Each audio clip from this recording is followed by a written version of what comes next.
The world has been taken over by a brand new worldwide epidemic, a pandemic, the coronavirus.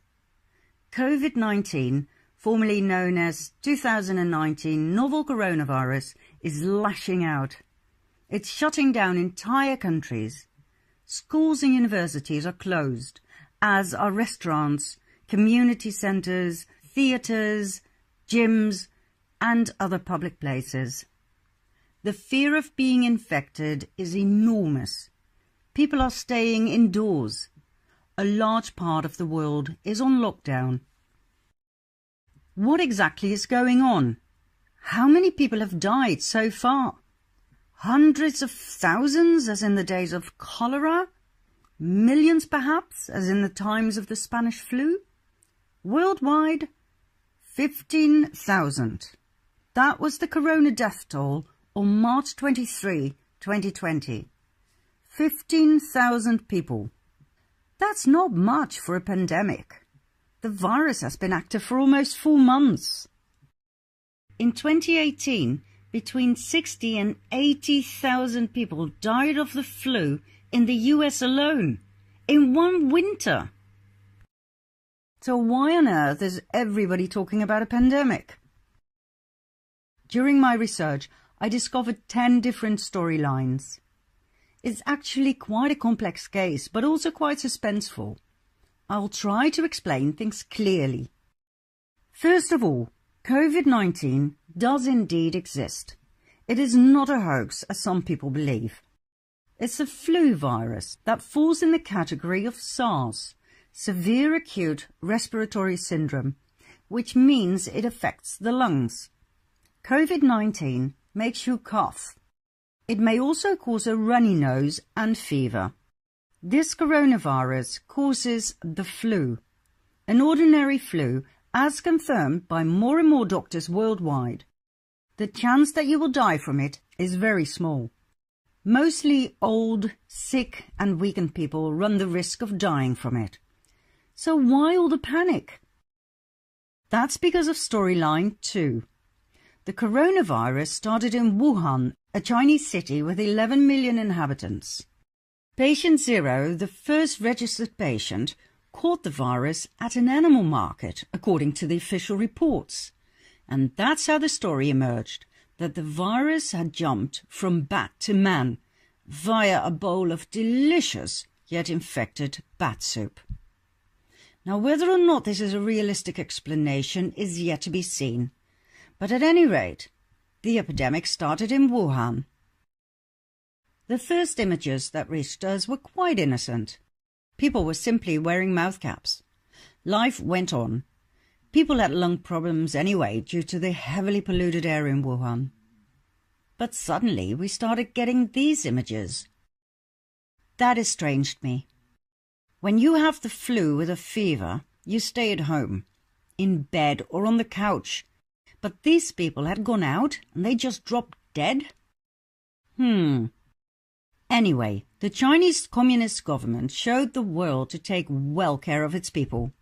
In 10 days' time, they built a brand new hospital with 1,000 beds. A pretty impressive job. Now, before we continue with this hospital and this storyline, let's quickly jump to storyline number 3. In April 2018, Wuhan was appointed by the government to become a state-of-the-art 5G city. With the usual Chinese diligence, 3,000 macro stations and 27,000 micro stations were placed. 5G was going to contribute to a super-fast wireless communication. 2019 was the year of the 5G experiments, and in 2020, everything had to be up and running. In my own country, the Netherlands, Secretary of State for Economic Affairs and Climate, Mona Keizer, lectured us about 5G's infinite possibilities. Bijvoorbeeld op het gebied van landbouwprecisie, om heel precies te weten op afstand wat er nodig is, bijvoorbeeld aan water, of te veel of te weinig, of bijvoorbeeld gebruik van pesticiden, drones die gebruik gaan maken van die technologie, crowd control. We zijn met steeds meer mensen, dus het is ook van belang dat je bij grote evenementen op een snelle, adequate manier kunt reageren op incidenten. From controlling the agricultural quota to crowd control, where insubordinates can be corrected immediately through facial recognition, think drones with cameras, 5G is the future, according to this enthused politician. Well, there are hundreds of thousands of people who are not that happy with 5G.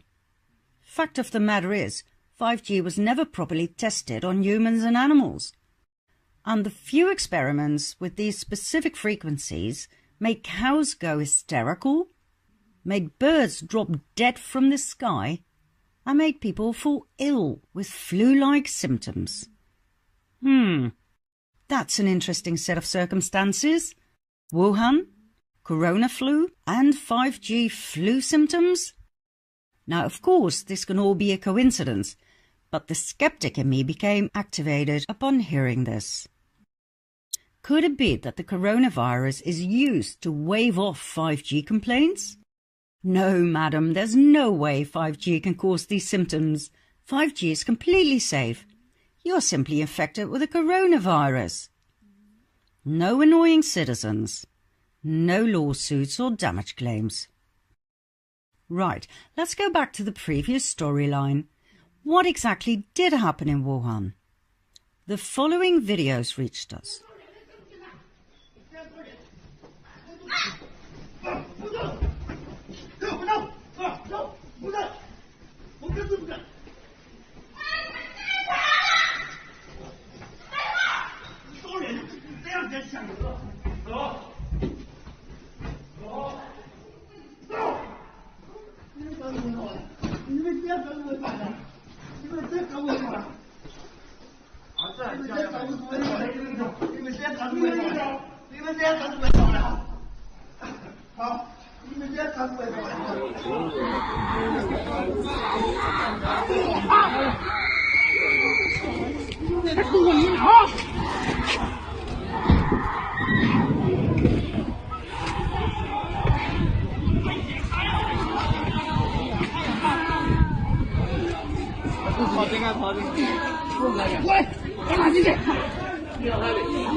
On January 30, the American Republican Thomas Cotton expressed his concern about the situation in China.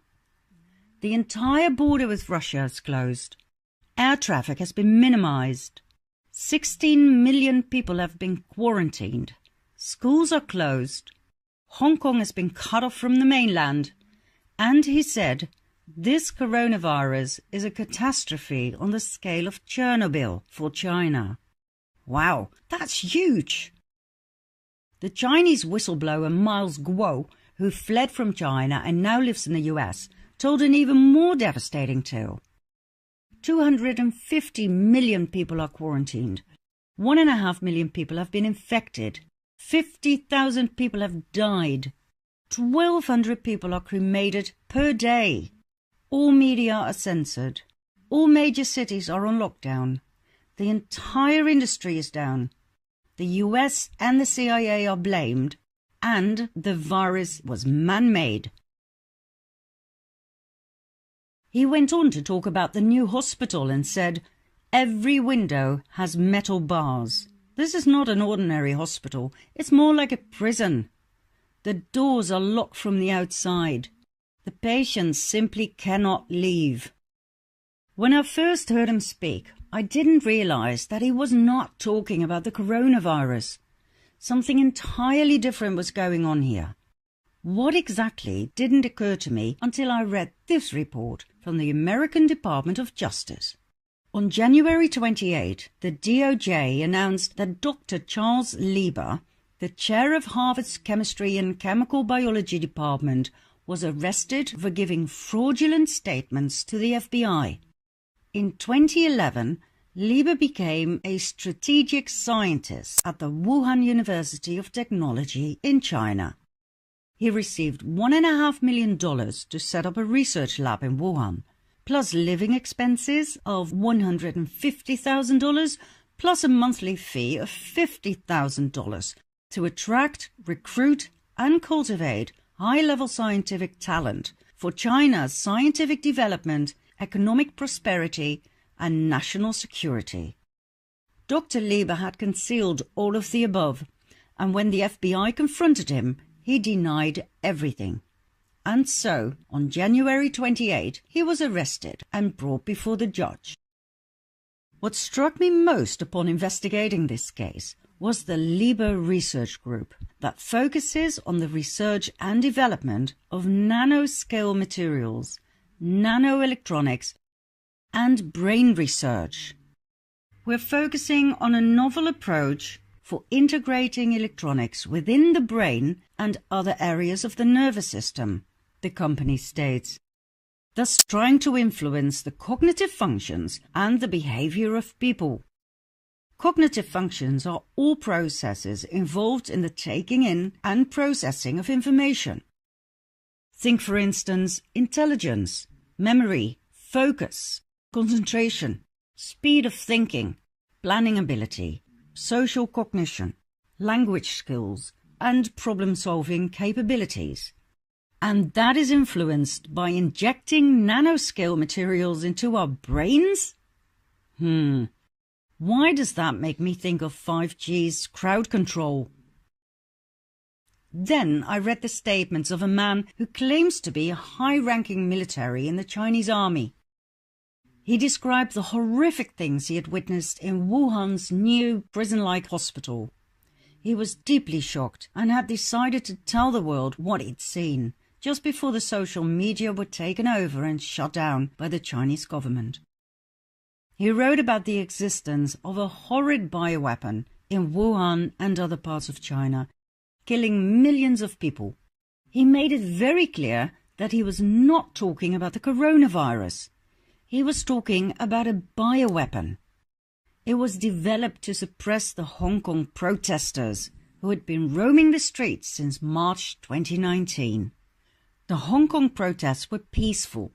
Millions of people were singing songs of peace, and they pleaded with the American President Donald Trump to support them in their efforts to gain more freedom. That was a thorn in the flesh of the Chinese government. It struck hard. Protesters were arrested and taken away in train wagons, not ever to return. Desperate families sent videos via Twitter and Facebook, begging other countries to intervene. The protests continued. The Chinese government ordered for the development of a bioweapon that would trigger a rapid development of Parkinson's disease among the Hong Kong protesters. Their cognitive functions would have to be diminished, so they would no longer be a threat to the government. A rapid senile decay was its goal. However, this bioweapon turned out to do a lot more than that. The first experiments did show perfect senility, conform the plan, but it subsequently caused horrific psychoses, anxiety attacks that never stopped. And then organs started to dissolve, which resulted in a gruesome death after 3 horrible weeks. The kind of death you wouldn't wish on your worst enemy. The Chinese government decided not to use the bioweapon. It was too destructive. Where was this weapon developed? At the Wuhan National Biosecurity Laboratory, a level 4 lab where the most dangerous killer viruses are researched and developed. You can probably guess what's coming next. The bioweapon was released by accident during a covert exchange at the Wuhan animal market by a corrupt lab employee who tried to sell the bioweapon for a massive amount of money to the American Secret Service, the CIA. Shots were fired and the killer bioweapon was released. Wuhan's inhabitants didn't stand a chance. They were doomed. In a desperate damage control attempt, the Chinese government shut down the entire country.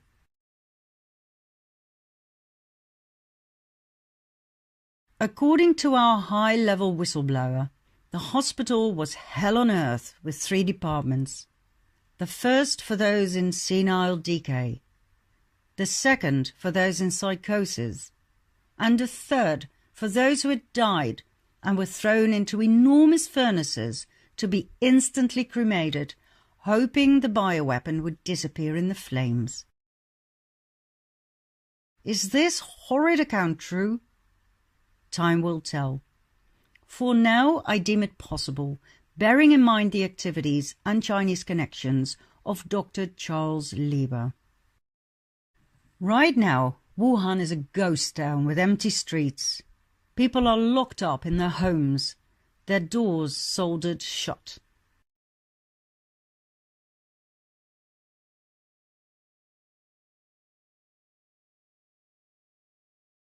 Another thing that seems to confirm the millions of casualties is the map showing extremely high SO2 emissions above Wuhan at the time of the catastrophe. SO2 is released upon the burning of organic material. Bodies? Was whistleblower Miles Guo right with his story about the crematoria that couldn't handle the amount of corpses? However gruesome, if true at all, please do realise that this has nothing to do with the coronavirus, our flu, our mild flu. For weeks, the World Health Organization and the United Nations told us there was no direct danger. You were only at risk when you were already old and sick. How on earth could this turn into a pandemic? This is shown in storyline 4.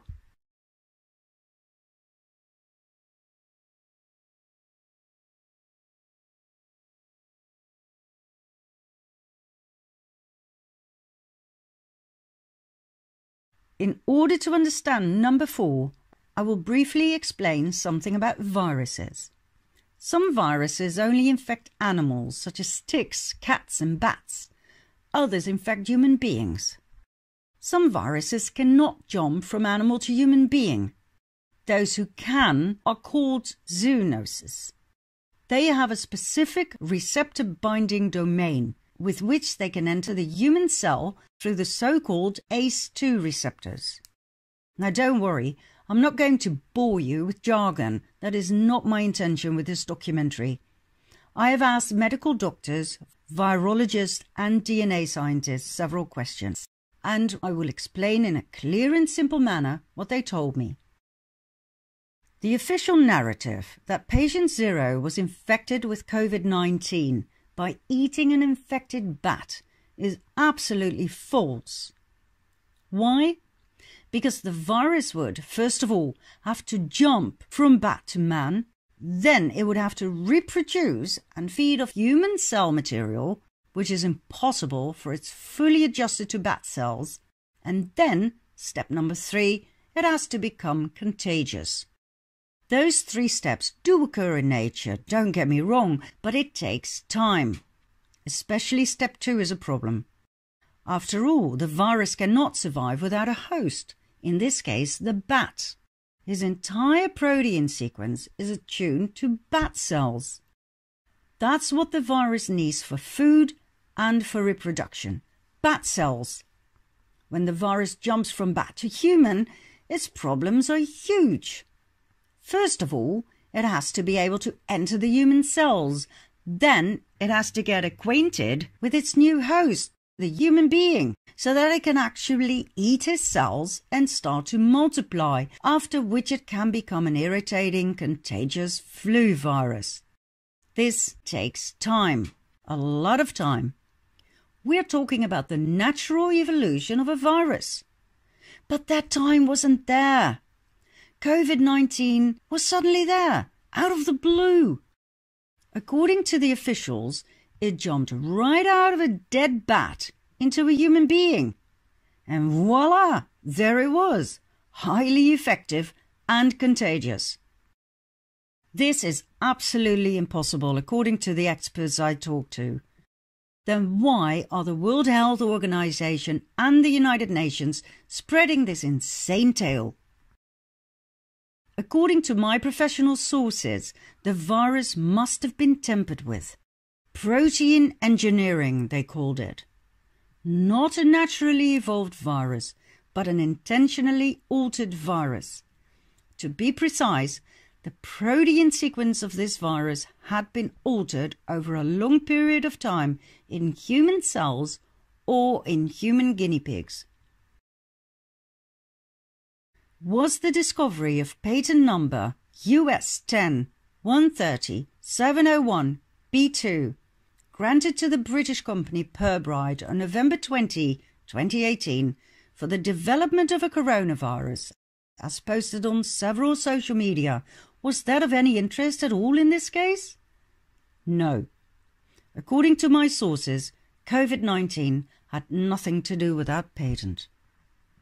And yet, Pythagorean did provide a lead.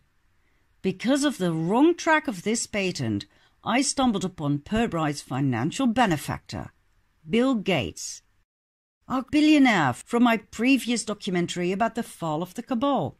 Our great philanthropist, Bill Gates, well known for his vaccination program. When we look at his investments, and thus his financial interests, it is clear that Bill Gates is everything but a philanthropist. He invested over $200 million in large pharmaceutical companies, giving him great financial interest in the production of vaccines and drugs.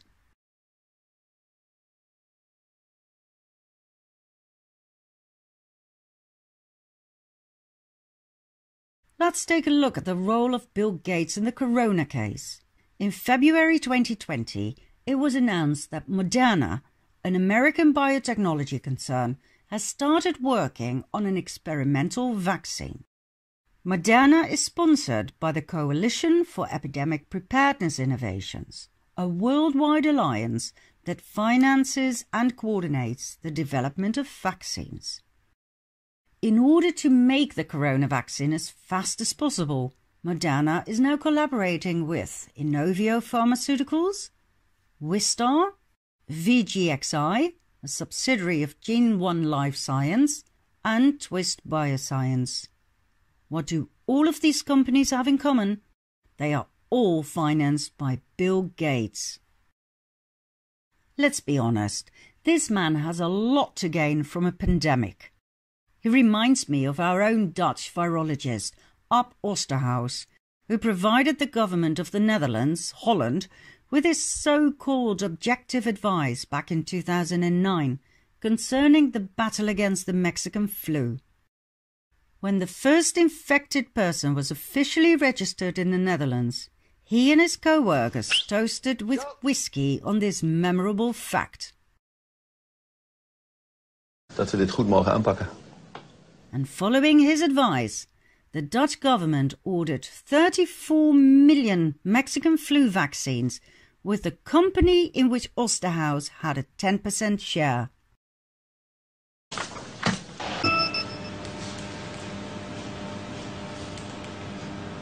Net na 12 uur gisteravond heeft VWS een order geplaatst voor 34 miljoen doses. Succes.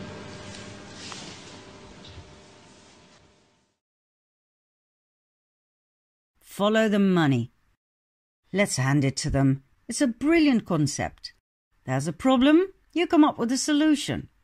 The problem is a virus, you come up with a vaccine. The greater the problem, the greater your profit. And why not exaggerate the problem a bit?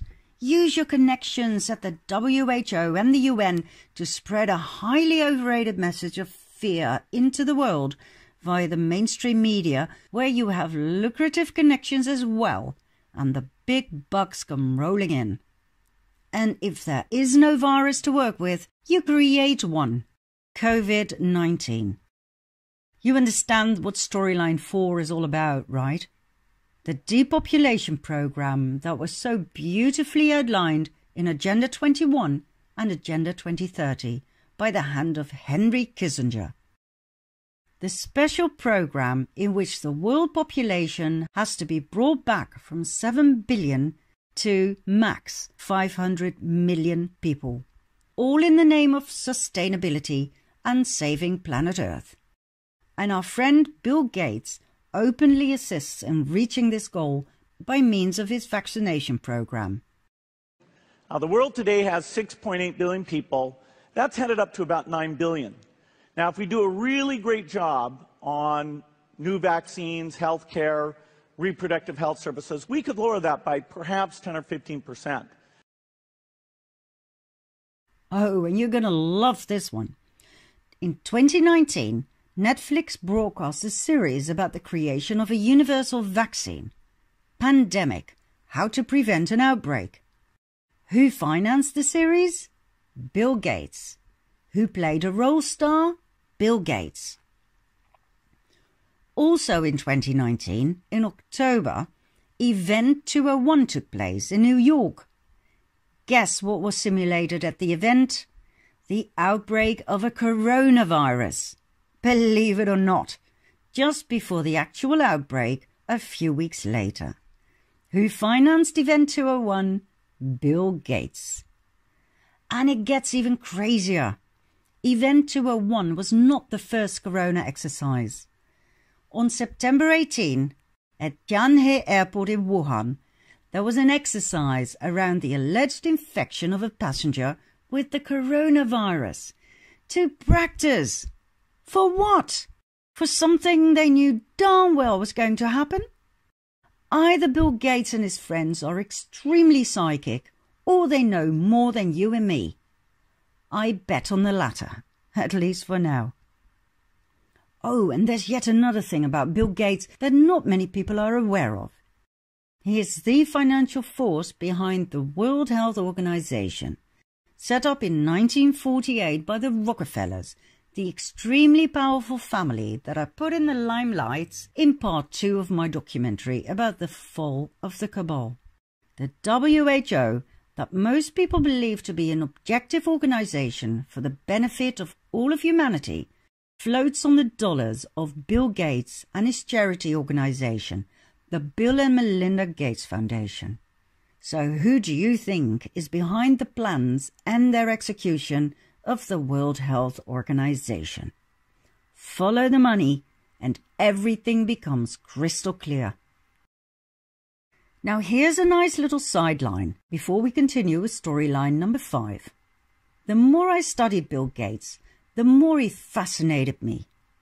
How could a computer nerd, after all he'd started off with a small computer business that in no time grew into the multi-billion-dollar concern Microsoft, how could this post-student suddenly end up on the front page of Forbes with that much money and that much power?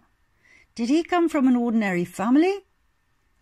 While making my previous documentary, my intuition had led me to the real identity of Pizza Place owner James Alefantis, to the almighty Rothschild family. Could Bill Gates be a Rothschild as well? Or, even more likely, a Rockefeller?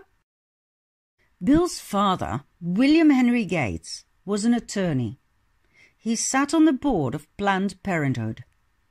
His mother, Mary Maxwell, was a successful businesswoman. Her family tree turned out to be important. Her grandfather, James Maxwell, was a wealthy banker. Not exactly an average American working-class family, I'd say. Now watch this. Bill Gates' 9th great-grandfather, in other words 12 generations back in time, was Stephen Gifford, This gentleman had 2 children, Hannah and Samuel Gifford. Hannah's family line leads us 10 generations down the line to Bill Gates, while Samuel Gifford's family line takes us 7 generations into the future to none other than Nelson Rockefeller, the 41st Vice President of the US. They belong to the same family. The Rockefellers, whose tentacles of power reach deep in every medical branch, from universities to the FDA, and our Microsoft Bill Gates, all come from the same nest. And not only that, when you go all the way back to the 20th great-grandfather of Bill Gates, which is 23 generations back in time, once again on his mother's side, we end up in the 13th century with John Lestrange V. There we see the fork in his family tree that leads us 21 generations into the future to none other than the Queen of Great Britain. She knighted her distant descendant in 2005 for his contribution to the world of business and charity. Now, many people will say, sure, if you go back in history that far, we're probably all related to each other and to the Queen of England. But I can assure you that is not the case. I invite you to study genealogy. My family tree can be traced all the way back to the 17th century, and there's not a drop of royal blood, nor am I related to Bill Gates. So, Bill Gates is not just anybody. He was born in a full-blood cabal family and grew up with only one goal: to take his place in Henry Kissinger's depopulation program. From the moment he was born, his destination was set in stone. He was to become the face of the vaccines. Vaccines that we know contain mercury, a heavy metal that is stored in our brains where it causes Parkinson's and Alzheimer's disease. Vaccines that caused incredible misery in countries such as India.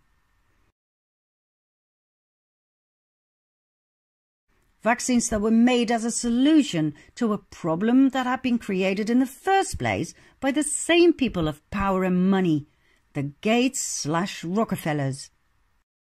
Vaccines that were created by supposedly independent pharmaceutical companies, each and every one of which were financed by the Gates/Rockefellers. Do you see a pattern emerge? The corona flu virus was made and turned loose on the world. It's a common flu, but it was used by the cabal as their trump card. No pun intended. A pandemic! The mainstream media are shouting off the rooftops non-stop.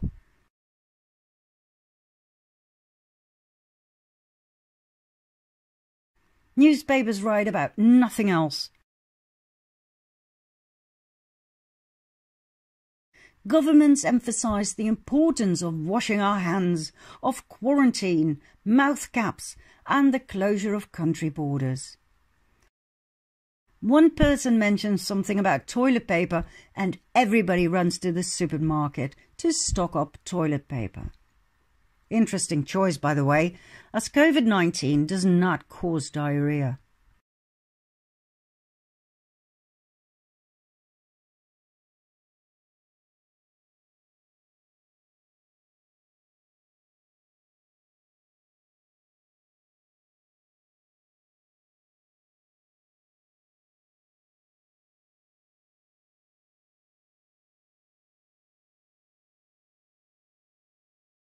The people are so easily manipulated, it's scary. Fear has taken over. No one seems to be able to think logically anymore. The mind, too, seems to be on lockdown. Henry Kissinger said it loud and clear.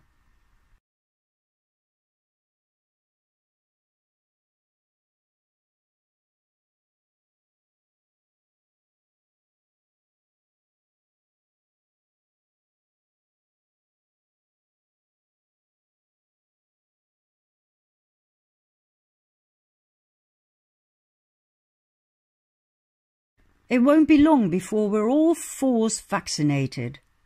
I wonder what else will be in those vaccines, apart from mercury. Why do I think about Dr. Lieber's nanotechnology? Remember? The cognitive influences? The behavioral influences? Oh, thanks, but no thanks.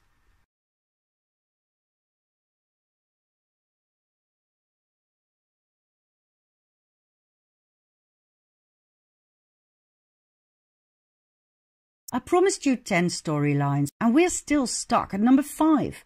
And I'm not even counting Bill Gates' family tree. Number 6, plain and simple. Thanks to the corona precautions, we are no longer allowed to meet up with more than 100 people.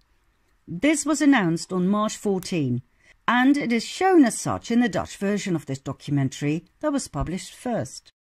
Only 10 days later, on March 24, the Dutch government announced that this number had gone down from 100 to 3. It is now prohibited to celebrate your birthday with more than 3 people in the room. It's prohibited to walk on the beach. It's prohibited to approach a person at a distance less than 1.5 meters.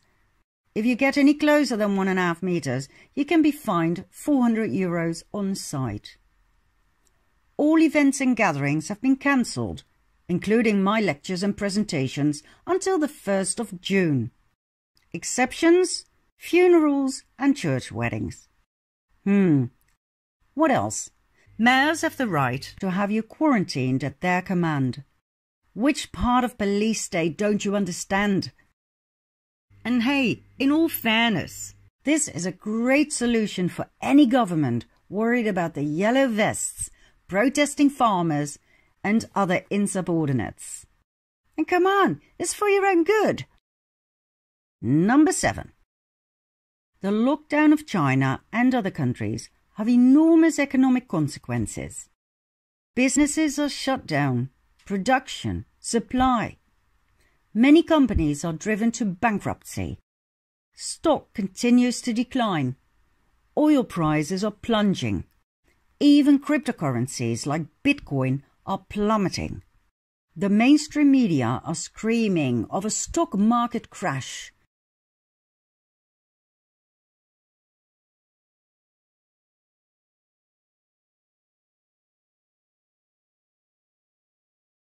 Shares are sold in a panic. Once again, a great advantage for the cabal. Donald Trump will be blamed for this misery. Guaranteed. The cabal will do anything to prevent him from being re-elected. An economic drama is most welcome. The fact that Trump had actually revived the American economy with, among others, the creation of 6.5 million new jobs will soon be forgotten. Storyline number 8. And this is where we get to an interesting twist in our story. Believe it or not, the coronavirus can also be regarded a blessing. A blessing in disguise. I will explain. I believe that the entire negative corona story was created by the cabal to influence the presidential elections, so that Trump would disappear off the stage and they would regain power and control, going back to their new world order.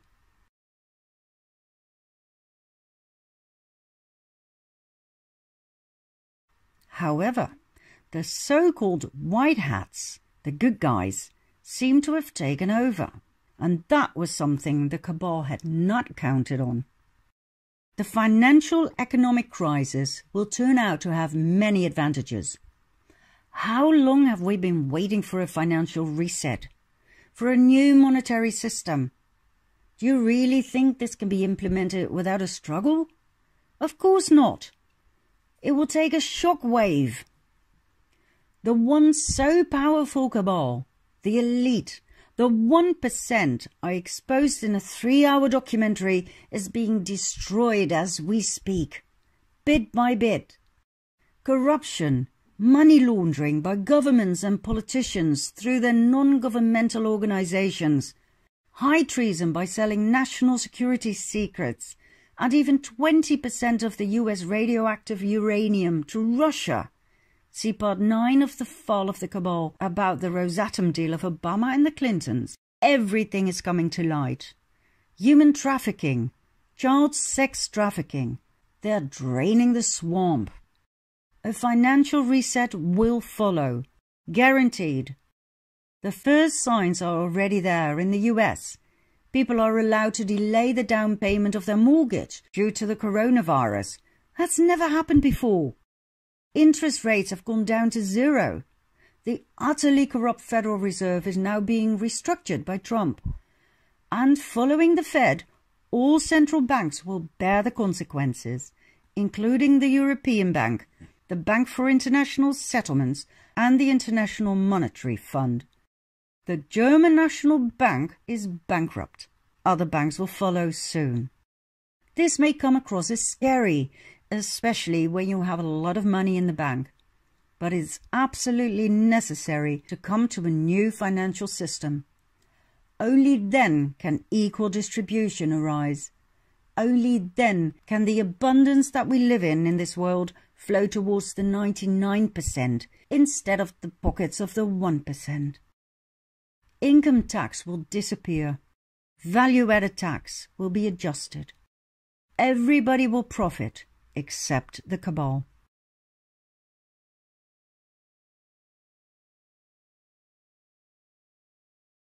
Storyline 9. Operation Defender 20. The biggest military exercise since 25 years. 30,000 American soldiers have arrived in 7 European countries. Tens of thousands of soldiers and civilians from those countries are standby to support them. In what? An exercise? The funny thing is, these soldiers don't wear mouth caps and they have no problems crossing the closed borders. What are we looking at? Furthermore, we heard the news that quite a few high-placed officials have been infected with the coronavirus. Canadian Prime Minister Justin Trudeau's wife now has COVID-19. Her husband decided to self-quarantine. Queen Elizabeth fled Buckingham Palace for fear of the coronavirus. What a strange decision. I thought a palace would be a rather safe place. Our Dutch king Willem-Alexander and his wife Maxima will be tested for the virus, as they came in contact with infected people.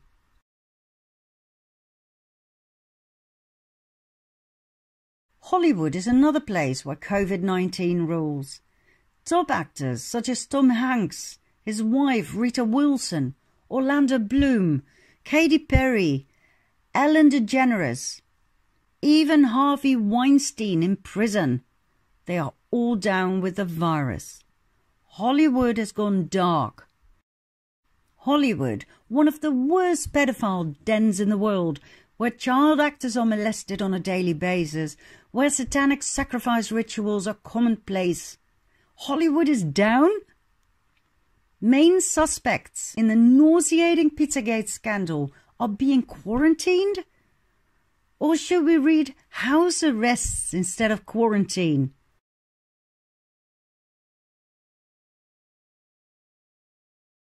Or simply arrests? Are we looking at the mass arrests that the QAnons have been waiting for so long? COVID-19 furthermore seems to have a preference for ministers, top athletes and CEOs. In short, it seems to have a preference for people with a 6-figure salary, which of course is completely normal. All of a sudden, 60 Italian priests have died of COVID-19. Remember Trump's statement about child sex offenders? Fast trials, death penalty. Let's move on to our final storyline. In Wuhan, China, adrenochrome is produced. Remember from my previous documentary? The blood that the cabal drinks to feed on and uses as life elixir is produced in and sold from Wuhan, the city where the coronavirus emerged. Could it be that this adrenochrome has been infected intentionally with this virus by the White Hats? Or with something else? Something more lethal? To bring down the cabal?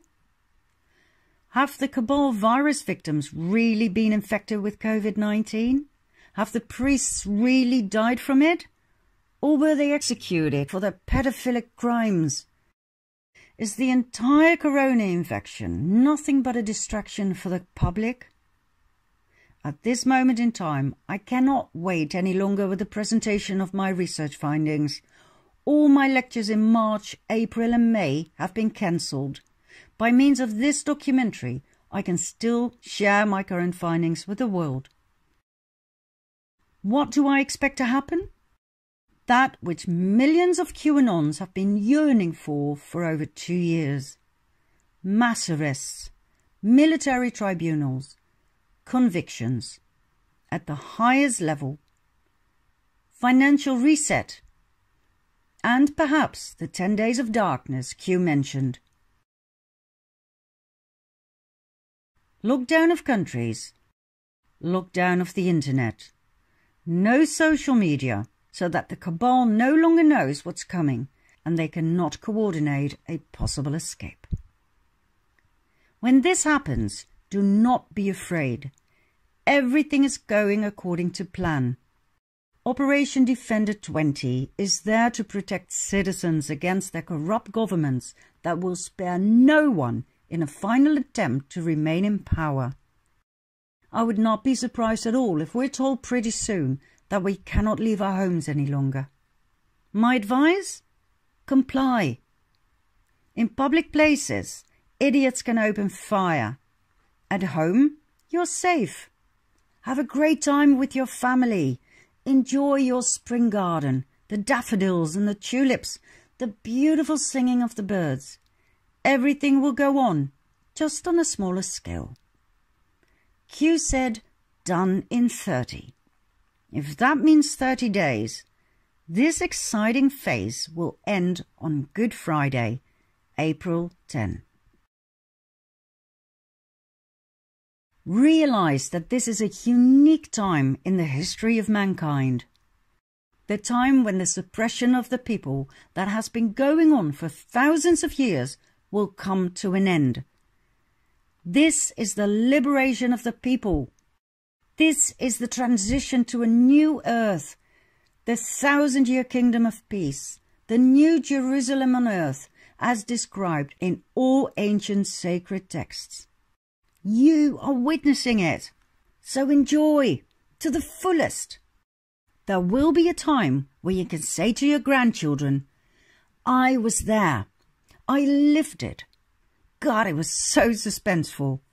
We had no idea what a wonderful world was awaiting us. Where we go one, we go all.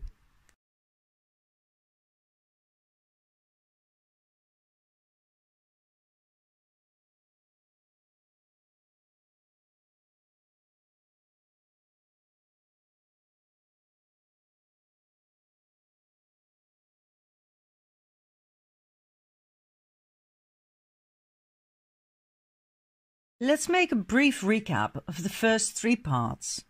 COVID-19 is a flu virus. It was made in a lab as yet another attempt by the cabal to manipulate the people into their goal, forced vaccinations. One should wonder why a man like Bill Gates, who openly promotes reducing the world population, gladly offering his vaccines to get there, at the same time shouts off the rooftops that everybody must be vaccinated against COVID-19 in order to save lives. I thought he wanted less people, not more. Whatever will be in his corona vaccines, apart from the usual heavy metals, remains to be seen. But I would not be surprised if Dr. Lieber's nanotechnology will be part of it. Remember the influences of our brains and our behavior? Definitely not something I'm yearning for. As we saw in part 1, the drama that took place in China had nothing to do with the coronavirus. What happened there was the result of a gruesome bioweapon. Thanks to the immediate lockdown, the devastating effect of this weapon remained within China's borders. The rest of the world is stuck with a flu virus. quite likely manufactured with the money of Bill Gates, a Rockefeller descendant who bought power and influence in every branch of medical science. The World Health Organization, too, floats on the dollars of Gates / the Rockefellers. Due to the billions of dollars that circulate in this giant, you can rest assured that the WHO is neither objective nor reliable. I'm sure there are many people working for the WHO in good faith, but as they have been educated by the Rockefeller universities, see part 2 of my documentary about the fall of the cabal, therefore absorbing and accepting study material that was promoted as the truth by the same powerful cabal family, their opinion in the COVID-19 case too is tainted and thus unreliable. So, what is the situation like at this moment? Well, it's interesting to say the least. According to the authorities, it's a war zone. But according to the people on the ground, it's actually not that bad.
And for a society like ours, it means that very soon you will start seeing a major impact on the economy. We already see that. If the economy is ruined, you have unemployment, you have poverty, you have bankruptcies, you have lots of diseases that are associated with this sort of social and economic disruption. We have strong evidence that that can lead to an increase in depression, in anxiety, in suicides, in heart attacks, in common things, in things that cumulatively could have a much higher impact on deaths compared to what SARS-CoV-2 can achieve on its own.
Ich finde sie grotesk, überbordend und direkt gefährlich. jeder ältere Mensch hat das Recht, sich zu bemühen, nicht zu den 2200 zu gehören, die jeden Tag uns verlassen. Hierfür hat er seine Hobbys, betreibt Sport, pflegt seine sozialen Kontakte, besucht Veranstaltungen und so weiter und so fort. Das fällt jetzt alles weg. Sie können davon ausgehen, dass diese Maßnahmen insgesamt die Lebenserwartung dieser 2200 Menschen verkürzen wird.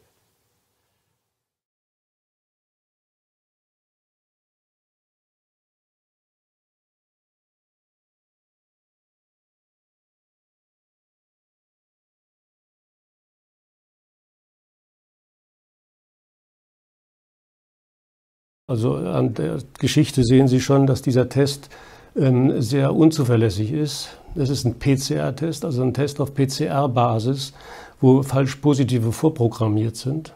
Das heißt, wenn Sie ein Molekül von irgendwas haben, kann der schon positiv reagieren. Das heißt ja nicht, dass der Patient dann krank ist. Das heißt noch nicht einmal, dass er das Coronavirus tatsächlich hat.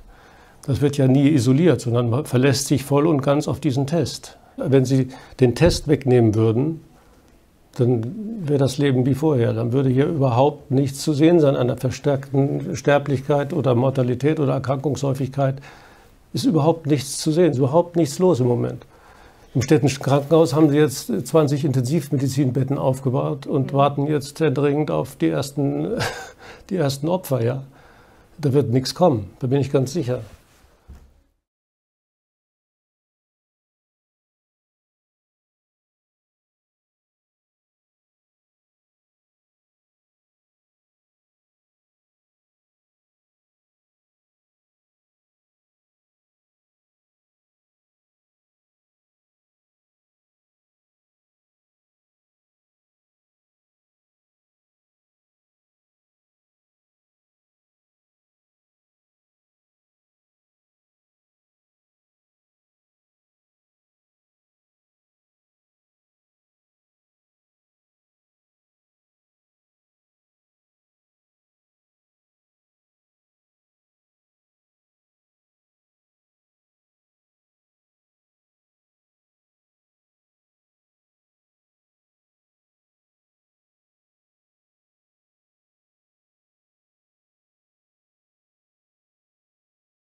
Die haben das alles mitgemacht, die haben hofiert. Und so werden jetzt auch die Politiker hofiert von vielen Wissenschaftlern. Wissenschaftler, die wichtig sein wollen in der Politik, weil sie Gelder brauchen für ihre Institute. Wissenschaftler, die dann in diesem Mainstream mitschwimmen und die auch was haben wollen. Wir können auch helfen. Wir haben eine App und wir haben ein Datenprogramm. Wir können das machen. Da gibt es ganz viele, die sagen, hier, wir wollen da auch helfen. Das heißt, sie wollen auch Geld verdienen damit, wollen wichtig werden damit. Aber da fehlt bei uns eigentlich so diese nüchterne Betrachtungsweise, die einfach mal fragt, und woran habt ihr das erkannt, dass es gefährlich ist? Wie war es denn vorher? Hatten wir das nicht letztes Jahr auch schon? Ist das überhaupt was Neues? Das fehlt. More and more medical doctors speak up and tell us about the faults in the official narrative. They talk about the lack of data, that there simply isn't enough information to come to any conclusions. They point out that numbers are incorrect, that tests are unreliable, and that the social consequences of the lockdown will be far greater than the virus. Is it wise to isolate people? To shut down entire countries? If so, why do countries such as Sweden and Japan that decided to move forward and to not join the lockdown, how come those countries do not experience an exponential outbreak of this killer virus? Sweden, 373 deceased. Japan, 69. Let's take a look at the situation in my own country, the Netherlands. According to the mainstream media, the intensive care units cannot handle the tsunami of patients. Nurses go home crying. The crematoria cannot deal with the overflow of bodies. Well, according to medical doctors and staff, the ICUs are not experiencing tsunamis of patients. Sure, it's always busy at ICUs. Sick and traumatized people are brought in all the time, and right now, more people with severe flu symptoms and pneumonias are administered, as is normal in times of flu epidemics. But all the hospitals we called in on were not having dramas or panic at their intensive care units. Only one province was really busy, Brabant, but not at every Brabant hospital. When I talked to the spokesman of the Corona hotline on the 3rd of April, he told me things were looking good. The peak was over, thanks to less new patients, more recovered and discharged people, and the transfer of some patients to other hospitals. Things are settling down, he said, but not according to the 9 o'clock news and the newspapers. We talked to medical staff throughout the country. They all gave us the same picture.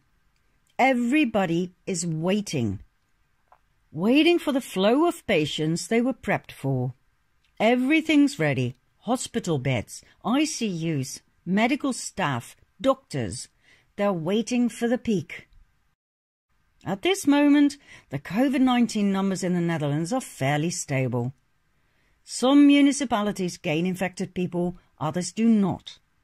So, the only truly affected province is Brabant. In Brabant, 213 people died.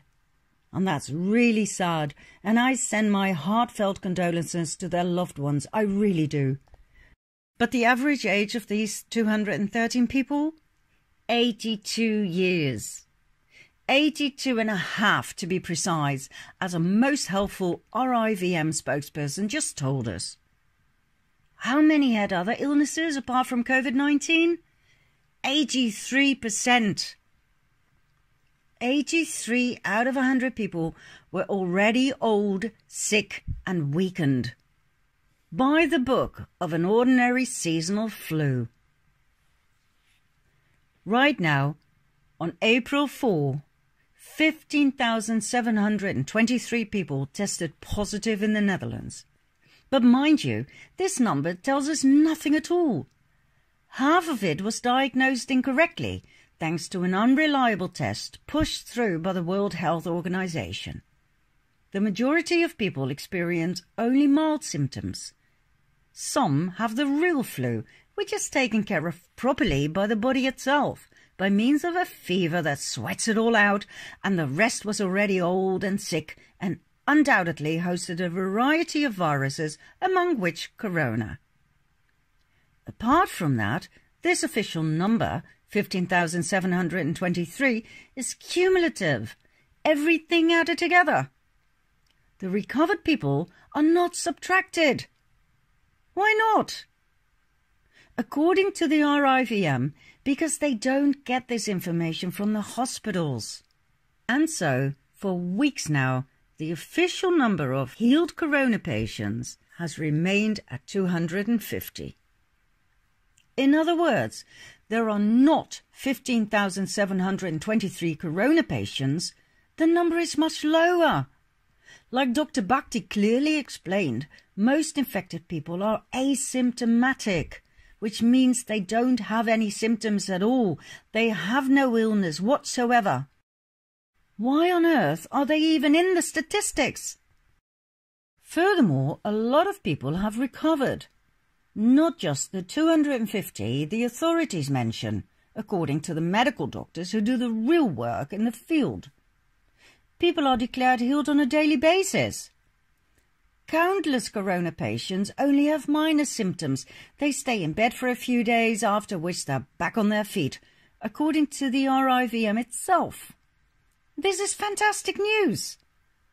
But instead of headlines like, "So and so many recovered patients have left the hospitals," the mainstream media choose headlines like these.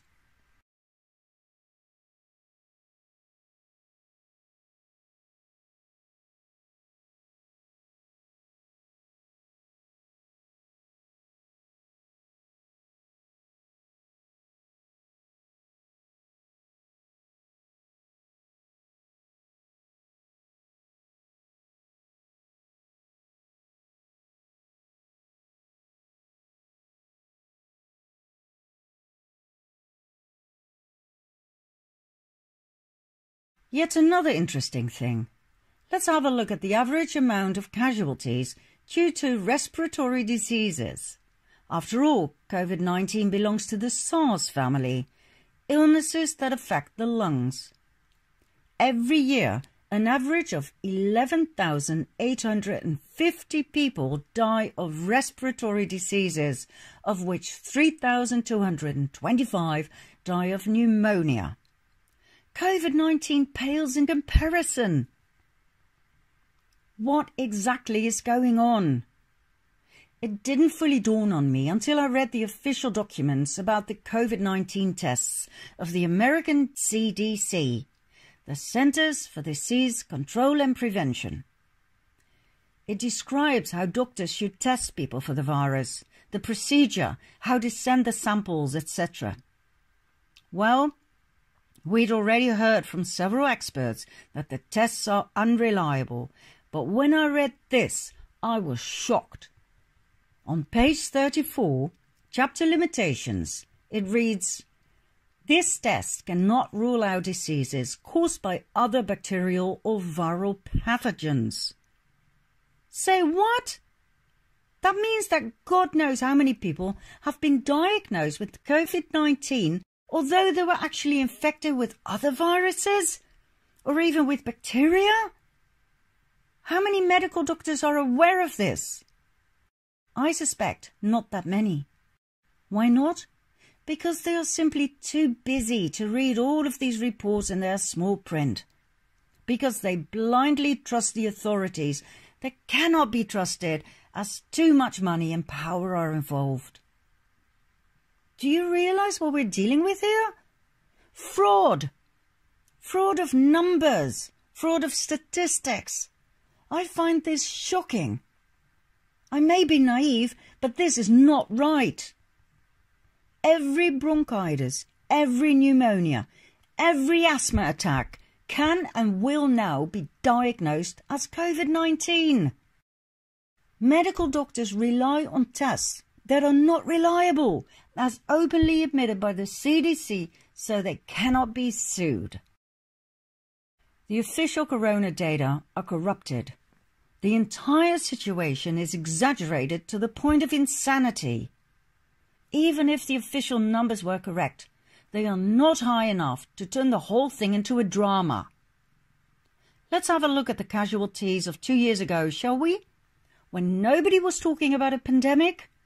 In the US alone, more than 60,000 people died of the flu in one winter.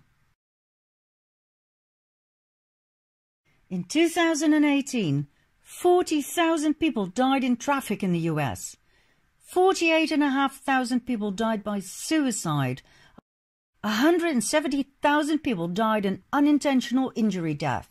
610,000 people died of cancer, of which 154,000 of lung cancer, mostly caused by cigarettes that are still for sale at every corner of our streets. But in the case of the corona flu, countries are on lockdown. Public places are closed. We are not to approach each other any closer than 1.5 meters. We are not allowed to form groups any bigger than 3 people. We can no longer shake hands, let alone hug each other.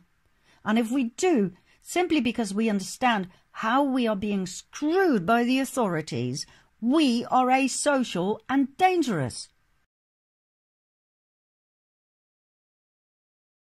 For those people, there are now whistleblowers hotlines.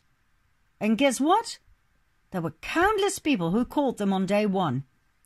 I guess we cannot wait to betray each other. Have we learned nothing from our past? Have we forgotten that this is what the NSB did during World War II? Betray each other? This is exactly what the cabal wants. Divide and conquer.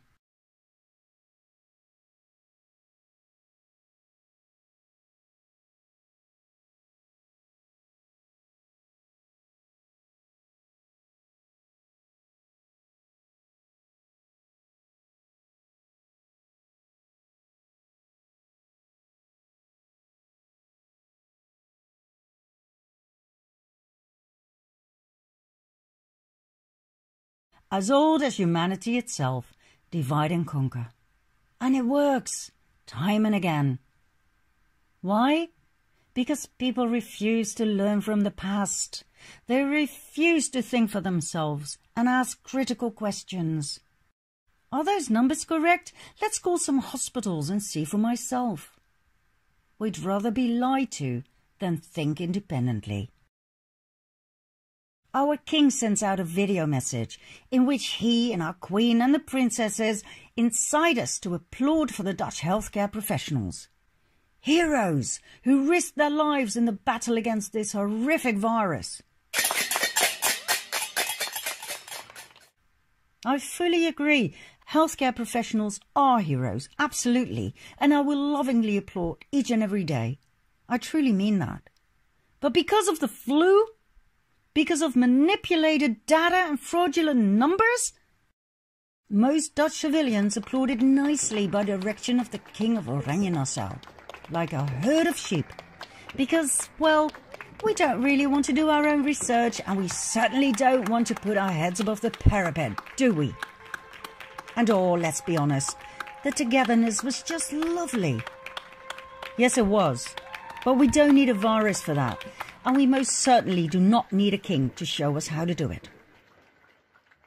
I've decided to make this sequel because I am shocked by the willful lies that we, the people, are bombarded with.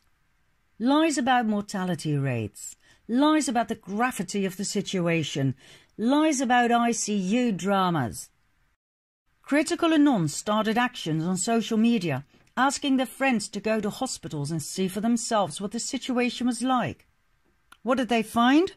Empty wards, empty beds, empty ambulances, empty waiting rooms. And what was lied about most of all, empty tents where the COVID-19 patients were said to be administered. There's nobody here. What is going on? And it was a big show put on with all the people supposed to be getting tested, and a big mad show. People look at the testing centres. This is what they're telling you testing is going on in. Where's the testing? They're empty. They're abandoned people. There is no testing going on. Wake up, people. Wake bloody well up. Where's the testing? Where is it? The show that's getting put on for you. Leo and Coveney and Simon will be down out for their photo up soon and have loads of people with masks letting on to be coming in to get tested. Look, there we are. There is no bloody testing. Wake up, people. Right down to the end, look. There is no testing going on in these tents. It's all a show. Wake up. Respiratory lab, look at this. Empty. Oh my God. This is crazy. James Street Hospital, people. Oh my God, admissions. Totally empty. Look at this. Totally empty. In Elmhurst, Queens, that hospital there, lines of people lining up already this morning for about the last 45 minutes. Somebody said there would be hordes of people inside, that's why I didn't go in. Let's see. And look at that. Nobody. Completely empty. There's just police, no EMS. With the growing number of patients as supplies dwindle, you can see barricades behind us set up here outside of the hospital to keep order here because so many have been lining up every day to get tested. Where's the long lines of people trying to get tested? I don't see that. I just wanted to give you guys an idea of what it looks like here in New York City. The mayor, the governor says our hospitals have been turned into war zones. Well, I want to give you an idea of what that war zone looks like here in downtown Brooklyn. So this is my neighborhood. This is the Brooklyn Hospital Center. And again, you're hearing one thing on the mainstream media, and this is what it's like in reality. This is where people normally stand up to get testing for the coronavirus. But as you can see, not much happening. And this is a hospital that serves thousands and thousands of people here in downtown Brooklyn, New York. There are no lines of people. There is no mass chaos out here, contrary to what the mainstream media is telling you. Ambulances have seen a surge in calls, responding to nearly 5,800 Thursday. All parked ambulances, no patients, nobody's rushing anywhere. In fact, we've got a couple of ambulances here waiting to be called into action. Here's some busy, crazy busy guys. Yep, they're on their cell phone. Walk-in healthcare clinics around the state say they've been overwhelmed by the demand for coronavirus testing, causing frustration. We were overwhelmed yesterday with the response to people wanting testing.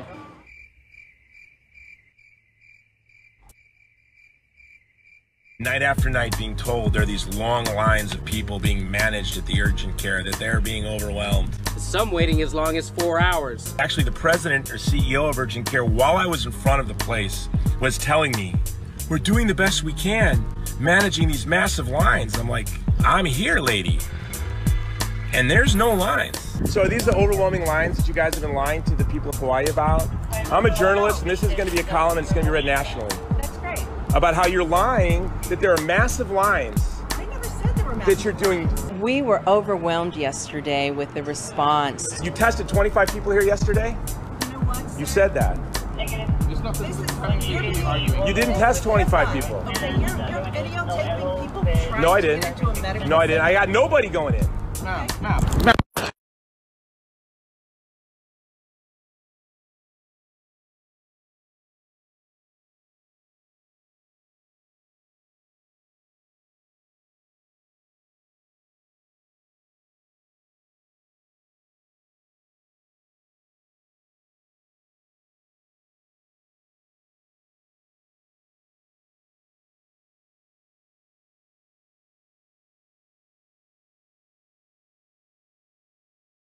I can understand an ICU of an old hospital not being able to deal with the pressure of more patients than normal. I can fully understand the situation of not enough beds, of bad management. But willfully lying to the public? Why? To spread fear? And why on earth on this scale? Why do men in white suits appear right after an intoxicated homeless man was taken away by the police to put up papers that said this man had died of COVID-19? Who sent them? The homeless man that we are told that just died, we've just seen the police take him away to the hospital. I'm filming this now. And you're lying to us, spreading fear, telling us that this man died. And he's just been down there and saw that he is not dead. He has just been taken to the hospital by the police. He spoke to both the police and the homeless man. The man was a bit drunk. He asked him if he was okay and he was fine. This was 5 to 10 minutes ago. And now you're coming up here, spreading lies and fear and telling me this man is dead and he is not dead. This man is not dead. Take them letters, take them somewhere else, because that man is not dead. I've been feeding that man. Wait. He's lying. Can I ask you to stop filming? Can I ask your name? I'm from One Housing. You're from One Housing. Can I ask your name? We have just seen the police take him to the hospital 5 minutes ago. You are liars. You are spreading fear for no reason. No one died in this building today. Nobody died. What time did you get this report? Can I just ask? About a couple of hours ago. A couple of hours ago, but we've literally saw this man taken away 10 minutes ago, healthy. That's fine. Now that you've told us that, we will go on. Can I ask who gave you the report that this man was dead? It's fed from One Housing. So from One Housing. One Housing told you that this man was dead, so you came round in your suits to spread fear amongst. Look at them, children in there, and you're spreading fear amongst all. What the hell is going on here? Why are the mainstream media spreading deliberate lies about lines of people that aren't there, about temp dramas that aren't there either? I furthermore decided to make this sequel because I am shocked by the social consequences of the corona pandemic lie. Whistleblowers' lines.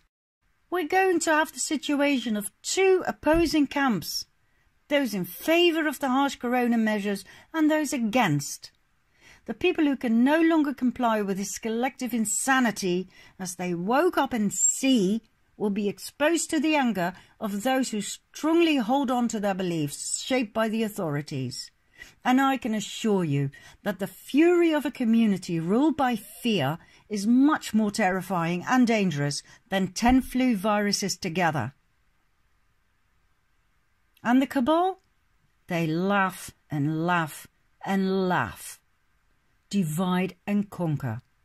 Everyone who opposes the corona measures can now be arrested. When you recommend the use of vitamin C against corona, you risk a large fine. No warning, but an immediate fine that can amount to 150,000 euros. It is prohibited by law to recommend vitamin C. Everyone who invites more than 3 people at their home can be arrested. Everyone who reopens his restaurant as to avoid bankruptcy will be fined to the point of bankruptcy, and he'll go to prison on top of it. Traitors will be rewarded, just like during World War II, and they'll actually believe they did something good.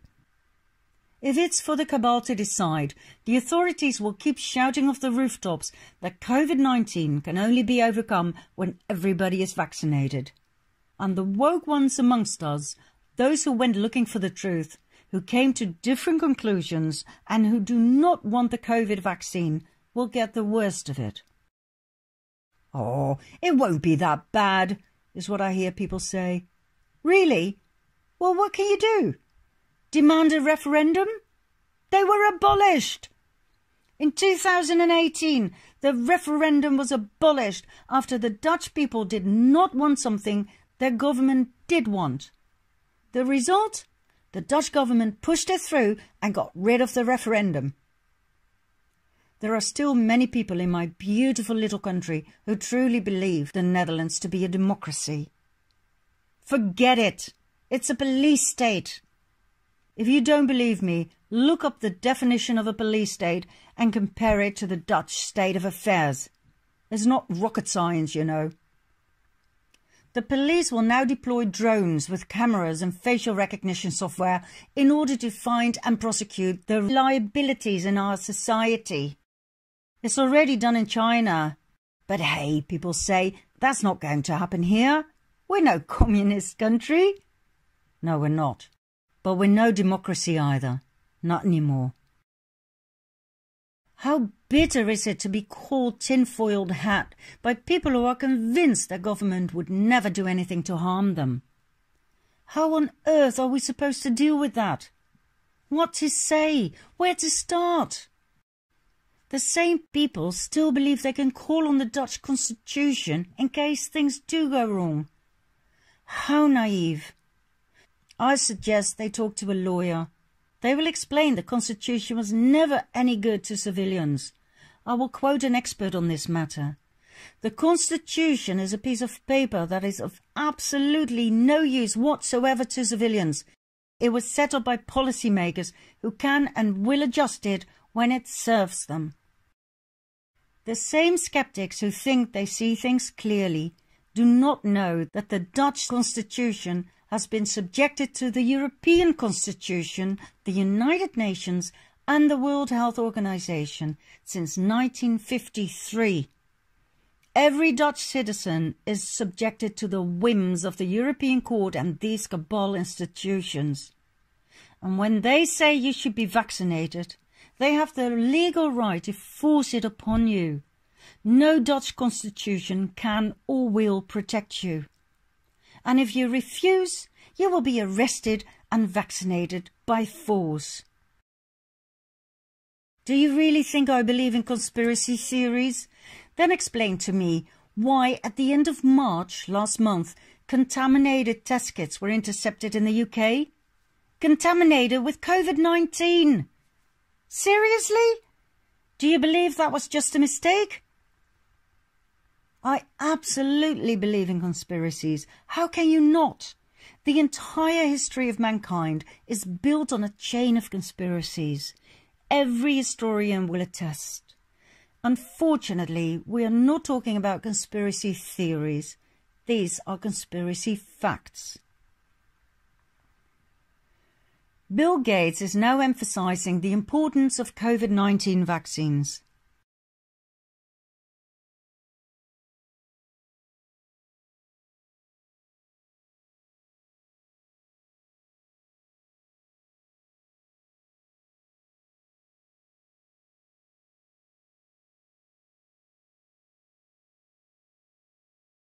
Not only that, he wants a certificate for those who were vaccinated. Of course, he's not talking about a piece of paper. He means a digital certificate, a chip, so that every world citizen can be monitored. Eventually, what we'll have to have is certificates of who's a recovered person, who's a vaccinated person, because you don't want people moving around the world. So eventually there will be sort of this digital immunity proof that will help facilitate the global reopening up. In Kentucky, they now want ankle bracelets for the COVID-19 infected so that when they leave their homes, they can immediately be arrested and corrected. Ever heard of re-education camps? Go find out about Obama's FEMA camps. Ah, well, the US, that's so far away. Fair enough. How about the UK? Just around the corner? The UK just pushed through HC Bill 122 that states that the British authorities have the right to arrest anyone who is suspect of being infected with the coronavirus. Did you hear what I just said? If you cough, you might have COVID-19, which can result in your immediate arrest, after which you can be legally forced to endure a medical exam, think contaminated or at least faulty test kits, after which you can be kept in isolation for any length of time. In other words, locked up. Then the authorities have the right to tell you whom to interact with, what jobs you can have, and where you can go. Furthermore, it is now much easier to put people away in psychiatric wards. How convenient if you want to get rid of, say, people who study the fall of the cabal or who try to decode Q posts. Just put them away and sedate them. Do you realise what this means? It makes 1984 by George Orwell pale in comparison. And of course the mainstream media will say it's all nonsense. Well, I invite you to read the 319 pages of HC Bill 122. It explains it loud and clear. In the UK, a bill, by the way, is a proposed law. It is now in the hands of Parliament, and I just wonder how long before it's pushed through, with nobody noticing because everybody was too busy making a drama out of a flu virus. That, my Dutch friends, is the current situation in the UK. There's only a small pond between our countries. Not so far away anymore, is it? And the Netherlands? Apart from drones with facial recognition cameras? I just received a message from Telegram warning about fake corona news, inciting us to only listen to the authorities. 5G is now being pushed through while nobody's watching. Streets are empty, schools are closed. Everybody needs to keep a distance, except for the 5G engineers. Loads of Dutch people are against 5G, but what can you do? Demonstrate? You can't any longer. A referendum? They don't exist anymore. The majority of the people are living in fear. Fear for COVID-19. They don't have a clue that in reality they should be afraid of their own government instead. The goal of my documentaries is not to spread fear, but to create clarity about the reality we live in. Wake up! Accept no more lies. Think for yourself, independently, and take action. In my 10-part documentary, The End of the World as We Know It, The Fall of the Cabal, I have shown what we are dealing with here. Is there hope? Yes, there is. There always is. Anyone who lives in fear is blind. Blind for the most beautiful developments that grow every single day. Blind for the signs in the fields and the skies as the hope is prophesied a brand new era of peace. However, we the people will have to make it happen. Yes, we do have help from the top. We have Q. Thank God we do. But that doesn't mean we can lean back and relax. We need to take action. Wake up! Realize that whistleblowers' hotlines are a no-go. You do not betray each other. Realize that you can help and assist each other without the need of a common enemy, whether Al-Qaeda or a virus. Accept the fact that others may have a different opinion. That's okay. We don't need to agree on everything. Listen to each other and start a dialogue. Not a discussion, a dialogue. We don't need vaccination against the flu. We don't need 5G's destructive frequencies. We don't need drones with cameras and facial recognition to be safe. Big Brother is no longer welcome. We need each other to create a beautiful new world. A world of hope, love, harmony, compassion and joy. That is my goal with these documentaries. And you know what? We're going to make it. Ever heard of the 100 Monkeys theory? That's science for you. Beautiful, honest science. At the beginning of the previous century, a group of biologists studied monkeys on several islands in the Pacific. The monkeys lived a simple life, and the biologists took notes. One day, all of a sudden, one monkey washed a sweet potato in salt water prior to eating it. It probably tasted better that way, so more monkeys followed in his footsteps. After a while, a lot of monkeys imitated this new behavior, washing their food in salt water before eating it. The critical mass was reached, after which each and every monkey on each and every island showed exactly the same behavior. How was that possible? The biologists had no idea what they had just witnessed. The islands were too far apart for the monkeys to be in direct contact. This is how the theorem arose that when the critical mass is reached, a tipping point is triggered. That is, when a certain percentage of individuals adapt a new behavior, then suddenly, and without exception, everybody follows, no questions asked. The phenomenon of the quantum fields, or morphogenetic fields, was born. The 100 Monkeys theory combined with the Q phenomenon are the reason why my heart is filled with faith and joy. I choose a beautiful new world. There are now millions of QAnons who all believe in a wonderful future.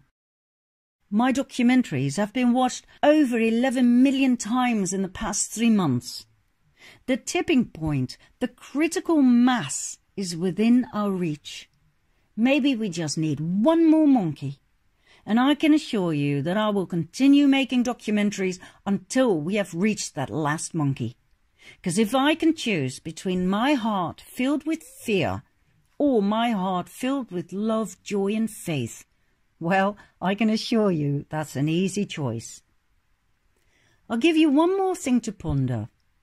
Trump once said they should never have touched the children.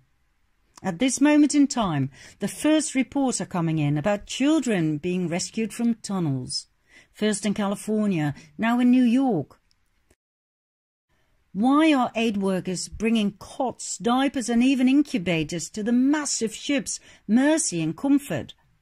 If those vessels were really meant for COVID-19 victims, meaning older people, why relief supplies for children? Trump said, "We are at war with an invisible enemy." Did you really think he was talking about a virus? Or did he refer to the cabal? A perfect topic for a future sequel. For now, I'll finish with the question I just asked. If you can choose between a heart filled with fear or one filled with love, hope and faith, what do you choose? My point exactly. Where we go one, we go all.